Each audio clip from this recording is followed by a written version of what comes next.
Hi, Louis here, Head of Product at Motion.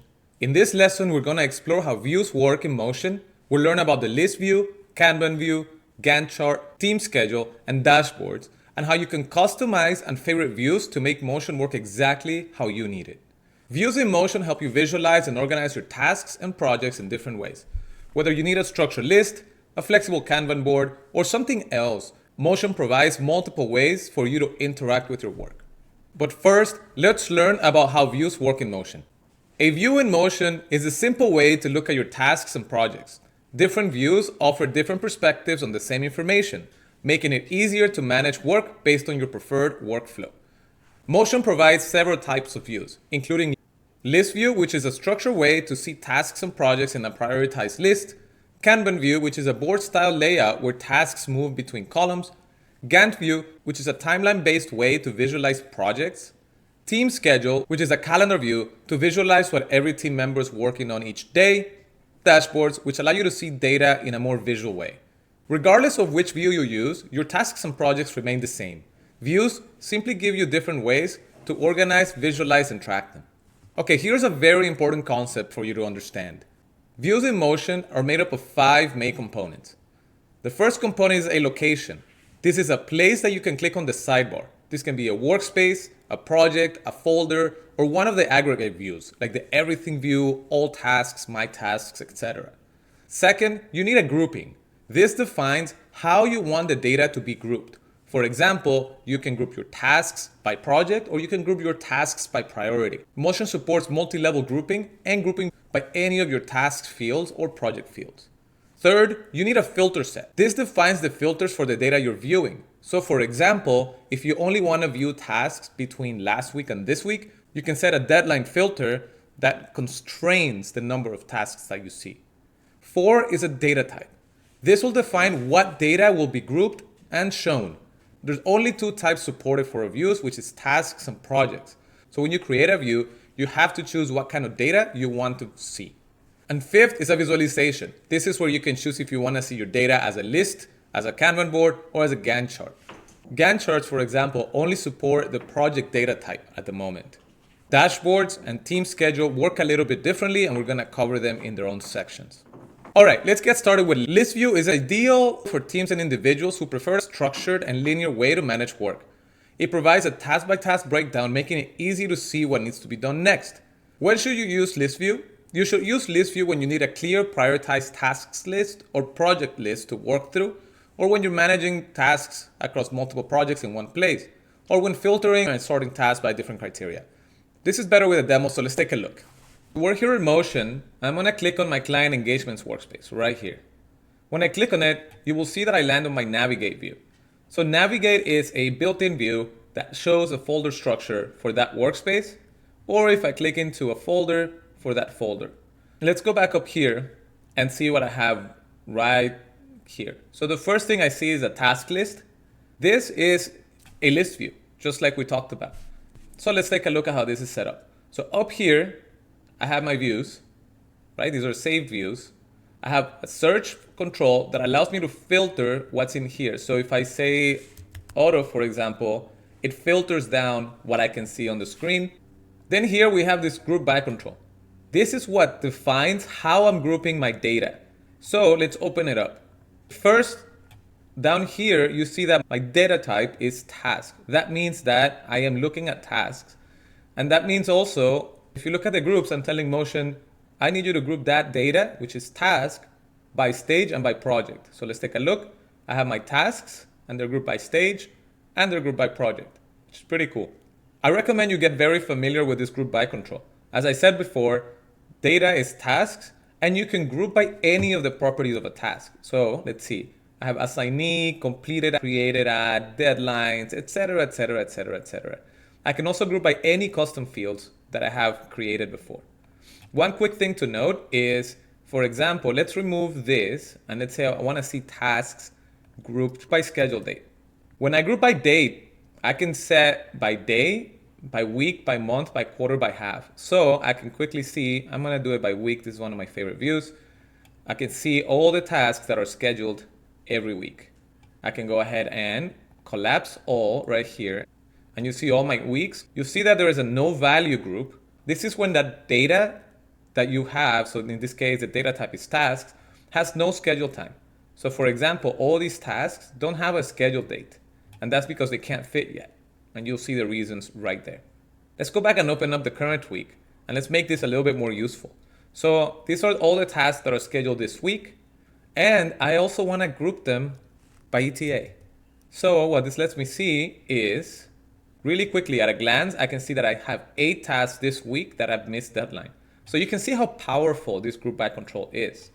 I can also say, you know what? Give me all this stuff grouped by assignee. And so now I can see that 8 tasks this week have missed deadline. 1 is on Emily, 1 is on Jessica, 1 is on me, and 3 are on Raj. Let's see what's going on with Raj. And I can hover over tasks to see what's actually going on with each of them. And if I want to ping him, I can come in here and say, Raj, what's going on with this task? And that notifies him so he can come in and tell me what's happening with this task. Okay, so now let's go back here and remove all my filters and say filter by none. Now I have 266 tasks in here. I can sort them. I can select a sorting. So for example, I want to sort them by deadline, and I can see they're sorted by deadline. So how do I see the deadline? Well, I have all my columns in here, and you can see deadline is right here. How do I reorder columns? I can click and drag to reorder, or I can click on this plus control and I can click and drag from here. So let's grab deadline and put it as the first thing. And you see that now deadline is right here.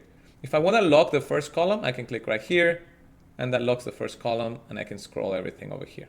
All right, so I have my tasks sorted by deadline. Let's take a look at filters.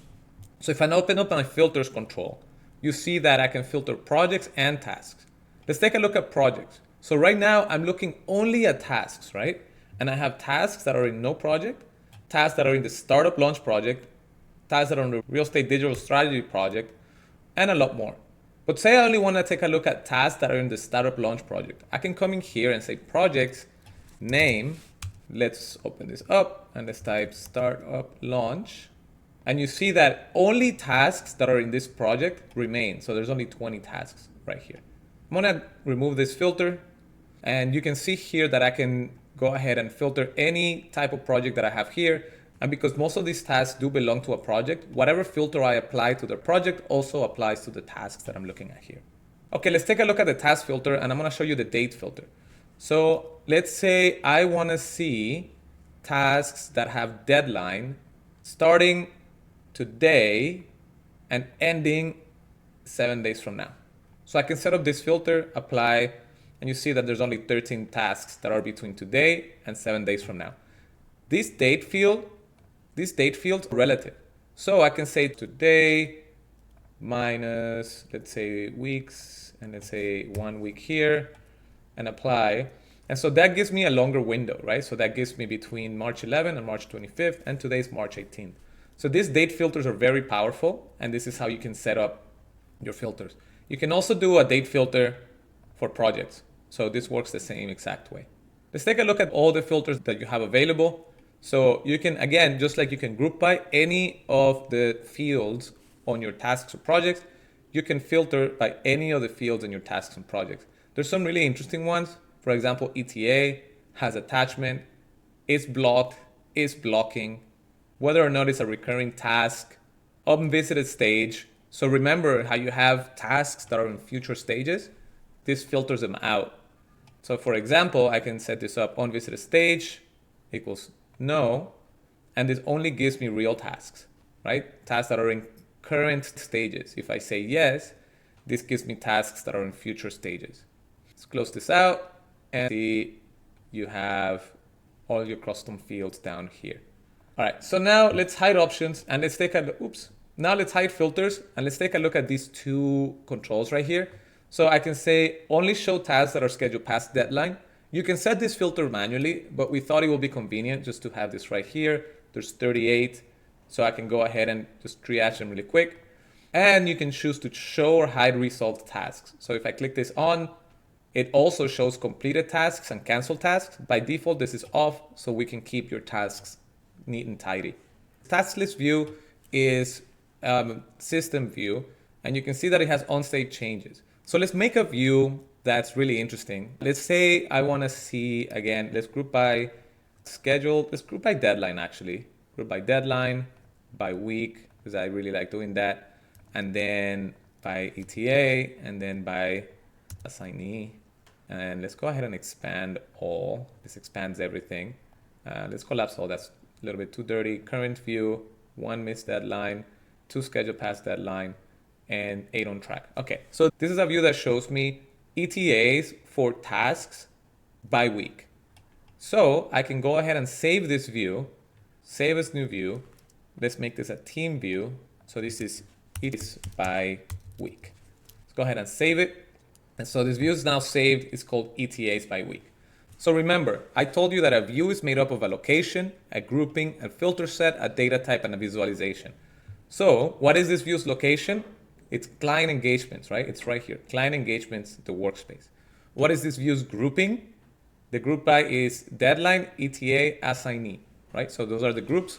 What is the filter set? I have no filters. So the filter set is empty.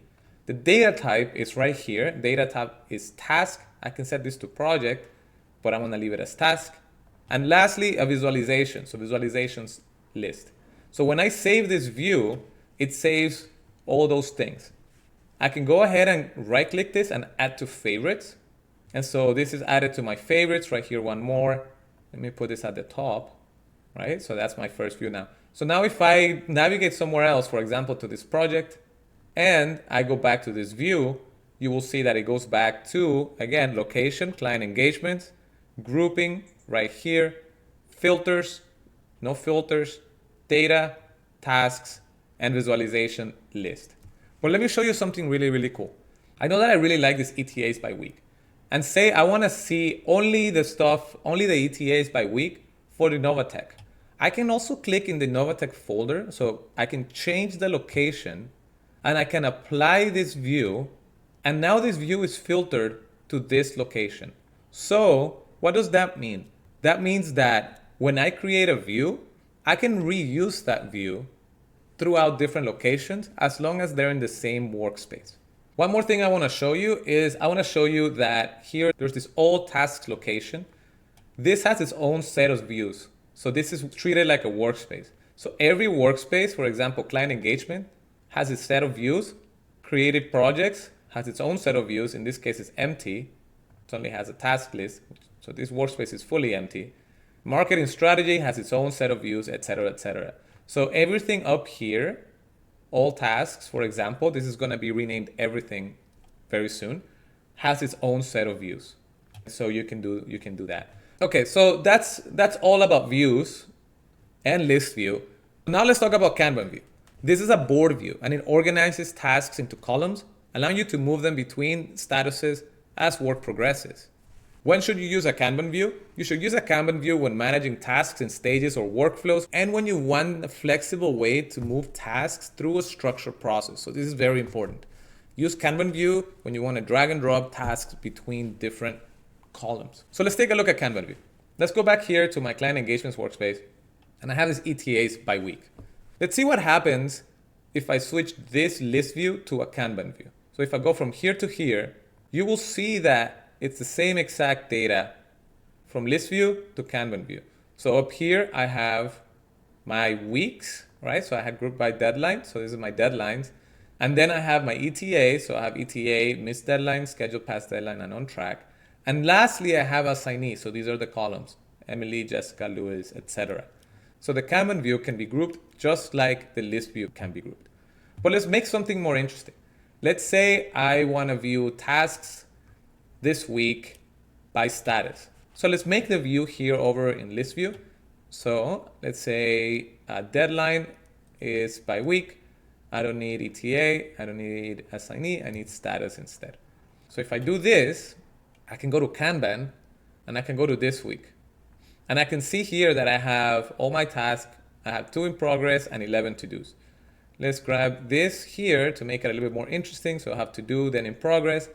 And let's go in here and let's turn this off, hide empty groups. So the reason there's no more statuses here is because I'm hiding them because they're empty. But if I turn this off, you'll see all the other statuses here, backlog completed, etc. So let's close this out and let's take some tasks through this progress. So schedule and oversee meetings. This is in progress. Let's see this one, coordinate initial content ideas. This is actually completed. So let's go and grab it and make it completed. And it's asking me if I want to complete the blockers. No, I don't. Go ahead and complete that task. And so why isn't it shown here? Because I have this show result tasks off. So let's turn this on. And now I can see that the task is right here. Say I want to cancel a task. This one, I want to cancel it. So I can just grab it here and mark it canceled. And it automatically cancels it. There's one more thing that I want to show you with the Kanban board. I can go here to card fields. And I can enable custom fields to show up in the card. So for example, I want to enable the client. So if I click this on, now I can see all the clients. So none of these tasks have clients, but let's say these ones have clients. So you can see the custom fields right there. Okay, so that's it for Kanban. Let's talk about the Gantt chart.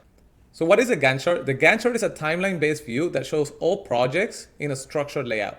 Each project appears as a bar in its scheduled duration, making it easy to see when work happens and how different projects relate to one another. So when should you use Gantt chart? You should use Gantt chart when you're doing project planning and you want to make sure that the dates are correct. Let's take a look at it. So I'm back here in Motion, client engagements, and remember we were in this view right here. Let's go back to list view and let's create a view for project. So I want to see, I don't want to group anything. So let's say none, but I want my data to be project. So these are all my projects in the client engagements workspace. I want to sort them. Let's sort them by client. And so now they're sorted by client. How do I know that? Let's go here and find the client field and bring it up to be the first one. So they're grouped by client, Health Max, Innovatech, Trendsetters, and then none. And watch what happens. Actually, let's show completed projects as well so that everything's here because this one's completed. You can see by the icon that it's completed and by the status. Let's switch this list view over to Gantt and see what happens. So as I switch it to Gantt, I can see that my projects are now visualized in the timeline. Let's close the sidebar to give us a little bit more space. And let's do this by year. And so I can see all my projects right here visualized. Actually, this is too zoomed out. Let's go back to quarter. Let's take a look at this project right here. Say I want to extend it. I can just grab and extend it. And Motion automatically recalculates all the tasks in this project and puts the correct dates. I can extend it by just click and dragging, or I can shift drag, and shift drag extends it, but it only extends the last stage. I can drag the start date as well, and if I drag the start date, you see that the stages get resized proportionally. So I'm gonna put this right here.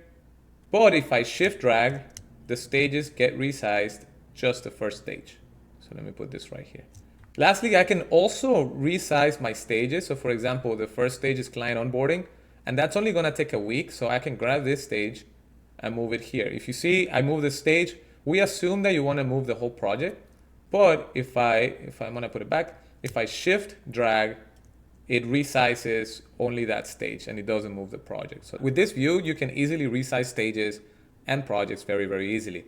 You can see that each project lets you know what stage it's in. So this is in content creation and what the ETA is for the project, if it's on track or off track. You can sort them in any way you want. One of my favorite ways to sort is by start date because it just shows the projects in a more easy to see way. You can also group projects. So here, let's group them by client.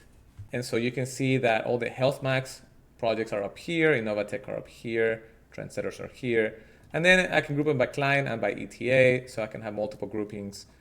So Health Max, I have one scheduled past deadline, one with a warning, and 3 on track. So this is a pretty powerful view. Last thing I want to show you is this little button right here. This is the calendars button. So in here, you can show out of office events when grouped by assignee, or you can bring in external calendars to just show in the Gantt. So I'm gonna go here and turn on the holidays in the United States calendar. And you can see that it automatically puts the holidays in here. So tax day is April 15th. So it shows everything right in here so you know when you shouldn't expect people to be around. So now let's take a look at team schedule. Team schedule allows you to visualize what everybody's working on each day. Think of it as a week view where everyone's tasks are clearly laid out per day. If I click Team Schedule, you will see this calendar-like interface appear, and you can see that in each day, there's tasks for each person. Just like in the other views, you have some filters. You can save views here depending on the configuration. You can show and hide weekends. So let's show weekends. And you can go to like next week, previous week, etc. You can set assignee filters, workspace, statuses, etc. And in here, let's take a look at the tasks, for example. Let's go back to today. You can see that today I still have to go to the gym, but I completed this task already. You can see Jessica's tasks. For example, she has 5 hours of work today, 7 hours of work tomorrow, but only 2 hours on Thursday. So it probably means that she has a ton of meetings on Thursday. With Team Schedule, you have an easy way to visualize what your team is working on each day. All right, now let's take a look at dashboards. Dashboards give you a visual and interactive way to track work progress and team performance. Instead of switching between projects and reports, dashboards consolidate key insights into a single view. So let's take a look. Let's go back here to my client engagements workspace and let's create a new view. You see that up here, there's a big create dashboard view, but you can also click right here and create a new view. I'm gonna go ahead and click on dashboard and I'm gonna make a team dashboard. So Motion automatically generates a team dashboard for you. The view name is gonna be team overview and it's gonna be a team view, meaning everybody can see it. You can also make it a personal view, in which case only you can see it. Let's go ahead and click save. And let's see right here, we now have a team overview dashboard. So let's go through this.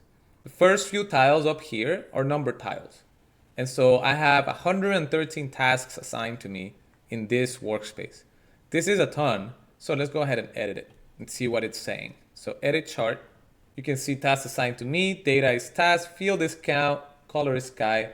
And then you have some filters here. So tasks here is assigned to me. Status is not canceled or completed, but then I am including completed tasks. So this overrides that.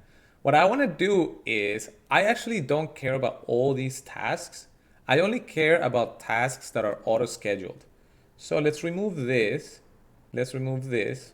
And let's add a filter for auto-scheduled is yes. So now I have 113 tasks. That's still a lot and doesn't tell me a ton.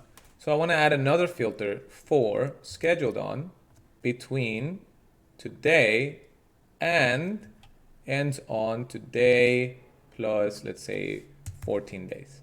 So I want to see tasks that are assigned to me in the next 2 weeks. If I click apply, that's only 14. Let's click apply to that as well. And now that's applied here. You see that this team overview is not saved. So this is a local copy right now. If I want this to be published to everybody else, I can click here and save view. So now this is only 14 tasks. If I click on the title of this, I can open it up and I can see what these tasks actually are. There's a few more tiles in here. Task scheduled this week, total hours, past deadline, task completed, and completed hours. So this is right here, and this is in the client engagements workspace. So this only applies to this location. Here I have a projects by ETA. So I see that I have, let's see, 13 projects on track. In future, let's see what that is in a second. 1 completed, 5 warnings, and 2 scheduled past deadline. So let's click here and see what's going on. Let's collapse all, and let's see what this one's about. So I have these 2 projects that I need to take a look at because they're a little bit late. So I can open them up and I can go in and say, Jessica, what's going on with this? Okay. I also have this completed hours by week chart. So if I click on it, I can see that there was 1 task completed last week. And if I click edit, you'll see here that the chart data is tasks, x-axis is total hours, x-axis completed on, and you have your filters for projects and tasks in there. Down here, you have a tasks by assignee, group by ETA. Let's take a look at this. So this is a vertical bar chart. Data is tasks, y-axis count of tasks. Maybe I want to see it by hours. X-axis is assignee, but then I'm sorting that by value. And then I'm grouping by ETA. So I'm grouping my data by ETA. And so that's pretty nice. Last thing I want to show you is you can go here and add cards. There are bar charts, pie charts, line charts, and number charts. So you can create charts to your heart's content. So let's say I had a bar chart. You can choose data just like you do for your views. You can choose what's on the x-axis, count or total hours, right? So counts my tasks or counts the total hours of my tasks. And then the x-axis is like, okay, how do you want to show your tasks here? I might want to show maybe by ETA, right? So these are my ETAs and I have 393 hours of tasks on track, but I have 90 hours of task schedule past deadline, which is pretty bad. And then I can do a grouping. So maybe I can group it by assignee. And I kind of want to see this horizontal. And so let's see, schedule past deadline. Mostly it's me, right? I have 47 hours, Raj has 12. So I know who's overbooked just from looking at this chart. And that's it for dashboards and charts. You can also go in and favorite these views and it will show right here. So for example, I have a team dashboard here that I had previously saved. Okay, so that's it for views. Let's recap what we covered. Views in motion help you visualize work in different ways without changing your tasks or projects. List view is great for a structured, prioritized breakdown of your tasks. Kanban view is ideal for tracking progress with a visual drag and drop interface. Gantt view lets you visualize projects in a timeline, making it easy to plan out project dates. Dashboards allow you to track projects, tasks, and team performance in a clear and visual way. And lastly, you can customize views and save them as favorites to quickly access your most used workflow. All right, that's it for this lesson. I'll see you on the next one. Until then, happy scheduling and bye-bye.